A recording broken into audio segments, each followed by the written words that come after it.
गर्मियों के मौसम में हमारी पसंदीदा खुराक होती है करेले।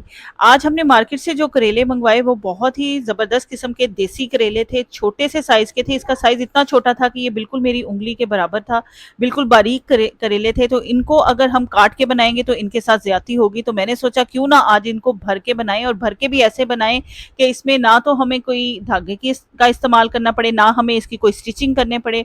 आज हम एक नए तरीके के साथ इसको फिल करेंगे। कैसे फिल करेंगे, तो चलते हैं रेसिपी की तरफ।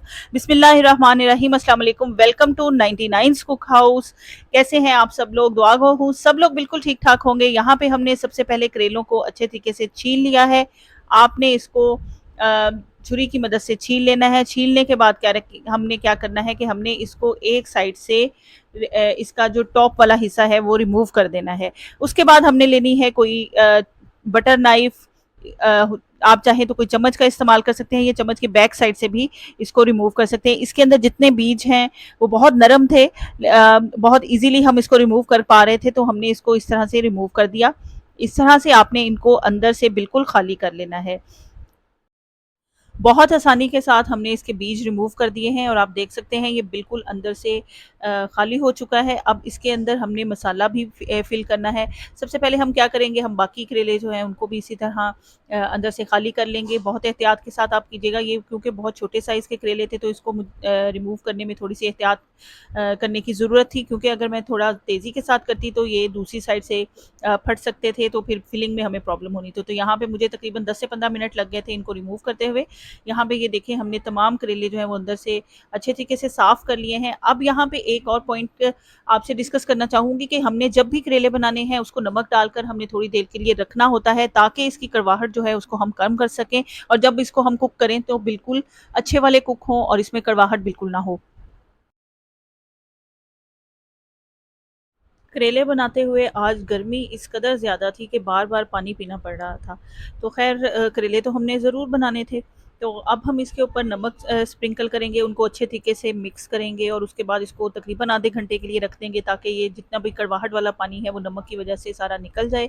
और उसके बाद हमने जब इस पे नमक अच्छे तरीके से स्प्रिंकल कर लेना है और आधा घंटे के लिए रखेंगे, तो आप देखेंगे कि इसमें ऑटोमेटिकली पानी जो है वो ये छोड़ देंगे, ठीक है। नमक को डाल के आपने अच्छे तरीके से इसको मसलना है और उसके बाद आपने इसको धोना है। धोने वाला स्टेप मैं पहले भी अपनी चैनल पर अपलोड कर चुकी हूँ, जिसमें आपने बहुत ध्यान के साथ इसको धोना होता है। इसकी वजह की ये है कि जितना कड़वाहट आप इसको धोने में निकाल देंगे, उतने ही आपके करेले अच्छे बनेंगे। आपको बहुत ज़्यादा उसमें चीज़ें और ऐड करने की ज़रूरत नहीं पड़ेगी, क्योंकि मैंने देखा है कि बहुत सारे लोग जो हैं वो करेले बना तो लेते हैं लेकिन उसकी धुलाई इतनी अच्छे तरीके से नहीं करते, जिसकी वजह से वो बहुत मज़ेदार नहीं बनते, कड़वाहट उनकी ख़त्म नहीं होती है, एक कड़वापन उसके अंदर रहता है।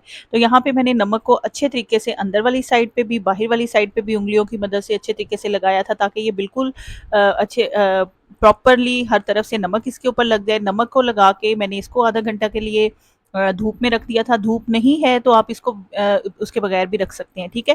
तो यहाँ पे मैंने इसको धूप में रखा था ताकि ये जल्दी-जल्दी जितना भी इसमें से कड़वाहट निकलनी है वो निकल जाए। उसके बाद हमने इसको अच्छे तरीके से धो लिया है। धोने के बाद अब इसकी फिलिंग तैयार करेंगे। फिलिंग तैयार करने के लिए आपने बारीक चॉप किया हुआ प्याज़ ले लेना है। उसके अंदर आप शामिल करेंगे 2 अदद हरी मिर्च बारीक चॉप की हुई, थोड़ा-सा हरा धनिया आप इसके अंदर शामिल करेंगे।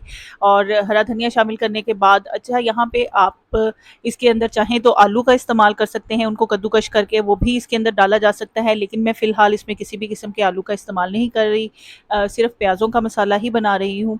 उसके बाद हम इसके अंदर 3 से 4 टेबलस्पून भरकर शामिल कर देंगे बेसन। बेसन शामिल करने के बाद यहाँ पे मैंने तकरीबन 1 टीस्पून लिया था सफ़ेद ज़ीरा, 1 टीस्पून इसके अंदर मैंने शामिल किया सूखा धनिया, उसको मैंने अच्छे तरीके से कूट लिया। कूटने के बाद इसके अंदर शामिल कर दिया और इसके अंदर हमने हाफ़ टी स्पून शामिल कर दी है पिसी हुई लाल मिर्च।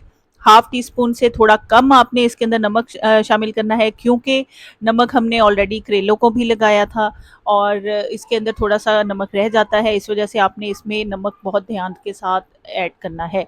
तो यहाँ पे थोड़ी-सी हल्दी भी इसके अंदर जाएगी। इन तमाम चीज़ों को शामिल करने के बाद आपने इसमें पानी फ़िलहाल शामिल नहीं करना, आप इसको अच्छे तरीके से हाथ की मदद से मिक्स करेंगे।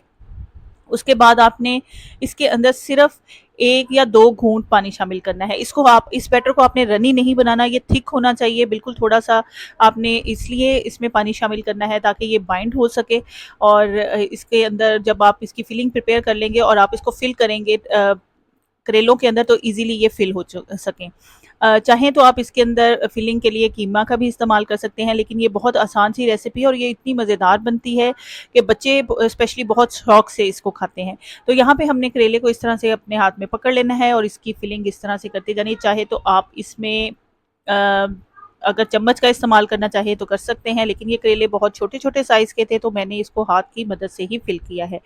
आप लोग अगर मेरे चैनल पे नए हैं, आपने मेरे चैनल को सब्सक्राइब नहीं किया तो जल्दी से जाकर मेरे चैनल को सब्सक्राइब कर दें, बेल नोटिफिकेशन पे क्लिक कर दें और लाइक के बटन को ज़रूर प्रेस करें और अपने दोस्तों के साथ इस रेसिपी को शेयर करना बिल्कुल मत भूलें। आप लोगों की हौसला अफजाई से ही हमें थोड़ा हिम्मत मिल जाती है, करेज मिलती है कि हम मज़ीद वीडियोज़ आपके साथ शेयर करें।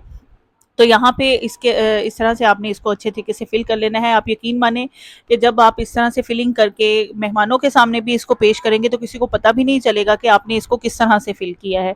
इतनी ज़बरदस्त रेसिपी बन के तैयार होती है और जब ये खाई जाती है तो और तंदूर की रोटी के साथ खाई जाए तो बहुत ही मज़ा आता है। तो इस तरह से हमने तमाम फिलिंग इसके अंदर फिल कर लेनी है। उसके बाद इसकी कुकिंग कैसे करनी है उसके लिए आपने वीडियो को स्किप नहीं करना और लास्ट तक इस वीडियो को ज़रूर देखना है।